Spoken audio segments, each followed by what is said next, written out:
Welcome to International Securities Exchange's podcast series. Facilitated by renowned educators, ISE podcasts are intended to teach beginning as well as seasoned investors the ins and outs of trading. To find an updated list of podcasts, please visit www.ise.com/podcasts. Please be sure to listen to our important message following this episode regarding the risks of investing in exchange-traded options. I'm not sure if I can take one more poll if it's going to really skew up our chat box here, but how many people are trading with Thinkorswim, by the way?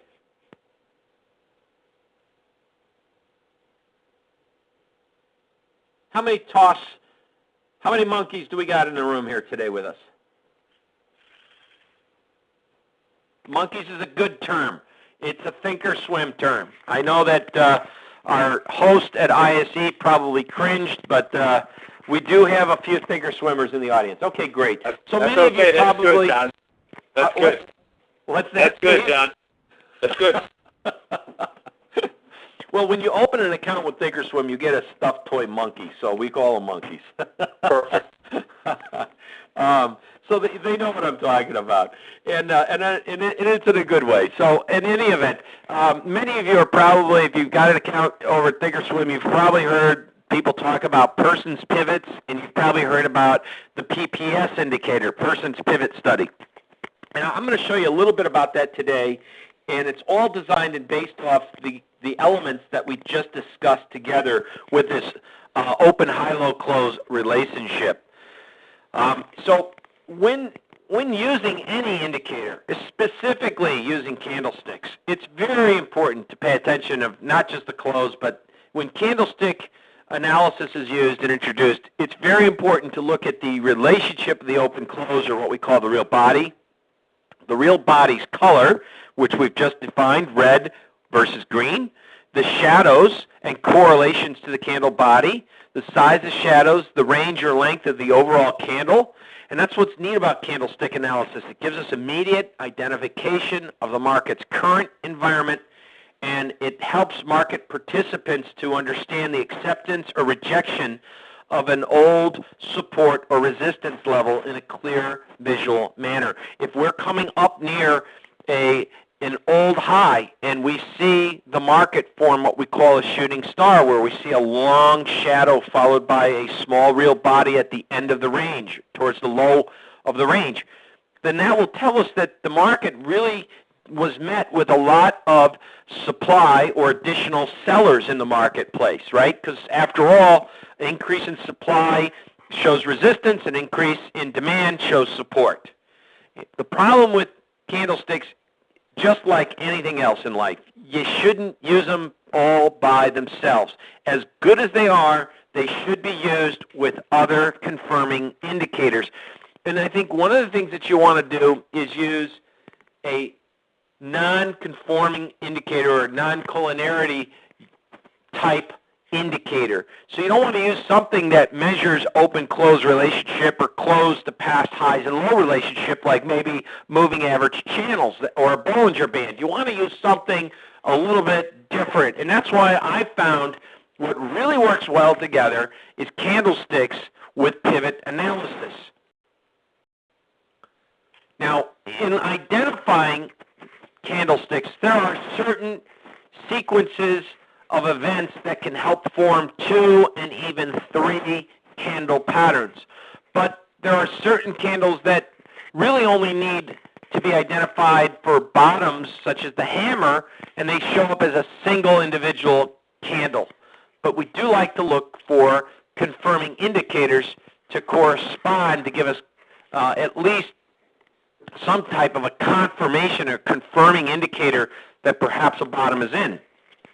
There's a lot of different patterns, and I'm listing some of the more favorite ones that I personally use and like to use and look for in my trades. And I actually have scans built in some of my platforms, such as my TradeStation and Genesis accounts platforms. We use certain scan features that I look for. And, you know, if you look over here on your left, and I'm going to draw this up, the evening Doji Star. Many of you that have maybe read my work before or have seen me at any conferences, and Steve has mentioned that I will be in Las Vegas in September, and we are doing a 2-day live trading seminar where I trade my own money live in front of the audience. This is probably, I think, our 9th annual event. Really great events because we kind of teach theory and then we put theory to practice the next day, where I trade my account and some people that bring the laptops, they can trade alongside. But in any event, what I look for is if I'm in I'm looking for a bullish reversal after a long uptrend, I look for what we call an evening Doji Star. But very few times do we see the actual textbook evening Doji Star formation. One of the things that we do see, by the way, is what we call the high close doji. And I'm just going to write it and label it out here. HCD. An HCD, high close doji. What that stands for, and an LCD. All right? And basically, high close doji, well, this is the high close doji down here. Excuse me.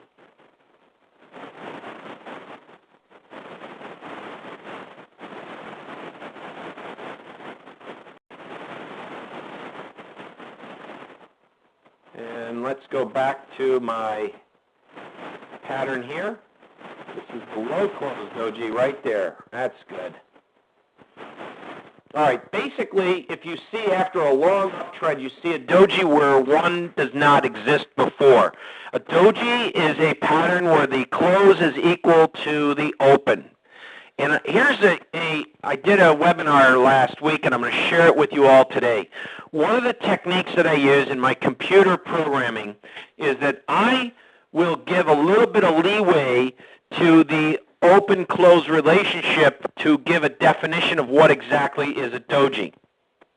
If you program or if you have TradeStation or other software that you're allowed to do your own programming and set up your own scans, I would say doji formation, even though the textbook definition states that the close is at or near where the market opens, I will give it an 8% value, whereas some people give it maybe 5%.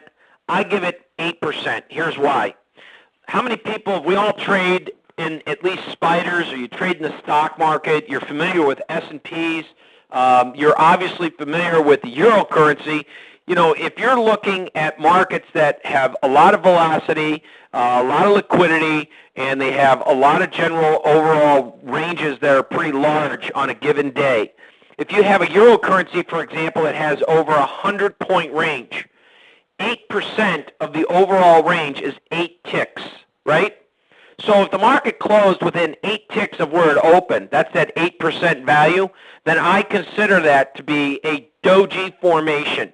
I mean, if S&Ps have a 10-point range and we close within 3/4 of a point, less than a point, 3/4 of a point, that's 0.75% of the overall range, less than 8%, then I'm going to consider that a doji. So there's my definition from a computer standpoint of programming of what I define as a doji. So hopefully you found that useful in attending today, just that little bit of information.